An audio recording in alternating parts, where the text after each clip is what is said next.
अस्सलाम वालेकुम नाजरीन। ड्रामा से दिल ही तो है कि नेक्स्ट एपिसोड में आप देखेंगे सबरीना जो कि दिल बर्दाश्ता होकर घर वापस मोहित के साथ आ जाती है।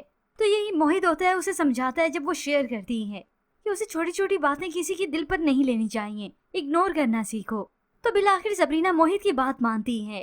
तो इधर खावर साहब जी ने एहसास हो गया कि उनकी बेटी सबरीना पार्टी से नाराज होकर गई है। अब जब वो फोन अटेंड नहीं करती तो आखिर वो खुद ही घर आ गए। तो फिर अबीरा की वालदा ने उन्हें सुना दिया, आप अपनी बेटी को एक दिन के लिए उसके हिस्से की खुशी और मोहब्बत नहीं दे पाए। आपको पता है वो कितनी रूठी हुई थी, आपके इस रवैये की वजह से उसका दिल टूटा है। अब यहाँ पर सरमत और सबरीना के रिश्ते की बात फिर से चलने लगी।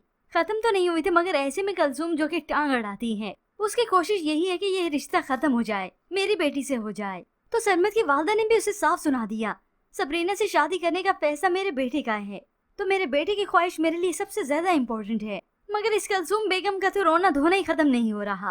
अगर आप मेरी बेटी को दिल से बेटी समझती ना तो कभी भी उसके साथ ये ज्यादती ना करती। अब ऐसे में कलसूम जिसने खावर को रोकने की कोशिश की, सरमत की वालदा को रोकने की कोशिश की, मगर फिर भी बात वही जो की तो होती है कि सरमत की शादी होगी, उसका रिश्ता होगा तो सबरीना से। अब ऐसे में खावर साहब भी जज्बाती हो गए, आकर साफ सुना दिया, अब सरमत और सबरीना की ही शादी होगी। अब दुनिया की ताकत तो उसे कोई रोक नहीं सकती, तुम भी नहीं। अब ऐसे में शान से जिसने ये फैसला सुना तो उसे बहुत ज्यादा गुस्सा आता है कि सरमत की शादी किसी और से हो जाएगी, वो मेरा नहीं हो सकेगा। तो उसे से अपने कमरे की चीजों की तोड़ फोड़ करती है और ऐसे में ही वो खुदकुशी कर लेती है या फिर उसकी तबीयत खराब हुई और बेहोश होकर नीचे गिर गई। ऐसे में उसे इमरजेंसी की सूरत में अस्पताल लेकर जाते हैं और फिर यूं ही शानजे की तबीयत काफी संभल जाती है। वो घर वापिस आए तो कलसूम अपने शोहर को अलग से ताने देती है, आपको एहसास भी है कि आपने शानजे को कितनी तकलीफ पहुंचाई है, मगर वो तो अपना फैसला कर चुके हैं कि सबरीना और सरमत की शादी होगी। और यहाँ पर शान से सरमत से कहती है, बचपन से हमारा साथ है सरमत, मैं बचपन से तुमसे मोहब्बत करती हूँ, जिंदगी गुजारना चाहती हूँ तुम्हारे साथ।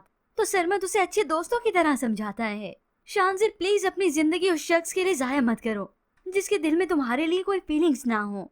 अब ये मामला शानजे का तो जैसे कैसे करके संभल जाता है, मगर सिर्फ फिलहाल, क्योंकि अभी तो इस शानजे और उसकी वालदा ने बहुत कुछ करना है। तो उधर सरमत की बदगुमानी भी खत्म हो जाती है जब सबरीना उसे अपनी नाराजगी का इजहार करती है कि उसके और शानजे के बीच में कुछ है। तो सरमत उसे यकीन दिलाता है, सबरीना, शानजे और मैं बचपन से दोस्त हैं और कुछ भी नहीं है, तुम प्लीज इस बात को लेकर बदगुमान मत होना। और फिर यूं ही बिल आखिर मंगनी की तैयारियां शुरू होती हैं। सबरीना सरमत और उसकी वालदा के साथ बाहर शॉपिंग पर भी जाती है और काफी अच्छा टाइम स्पेंड होता है और अब जाकर सबरीना तसल्ली में होती है। और फिर बिल आखिर मंगनी का दिन आ गया, सरमत और सबरीना की मंगनी हो जाती है। तो सामने खड़ी शानजे और उसकी वालदा जल भुन रही होती हैं। शानजे तो तिरछी नजरों से सबरीना को देखती है और दिल ही दिल में फैसला कर चुकी है कि इन दोनों की मंगनी तो हो गई, मगर मैं इन दोनों की शादी नहीं होने दूंगी। और अब इन दोनों की शादी को रोकने के लिए शानजे और उसकी माँ दोनों मिलकर चैलेंज चलेंगे। यूं सबरीना की खुशियाँ एक बार फिर से लुट जाएंगी। पर व्यूअर्स, आपको क्या लगता है कि शानजे अपनी चालों में कामयाब रहेगी? इसके मुताबिक हमें अपनी कीमती राय का इजहार जरूर कीजिएगा। मज़ीद ड्रामा आज रिव्यूज के लिए आप देखते रहिए उर्दू रिव्यू।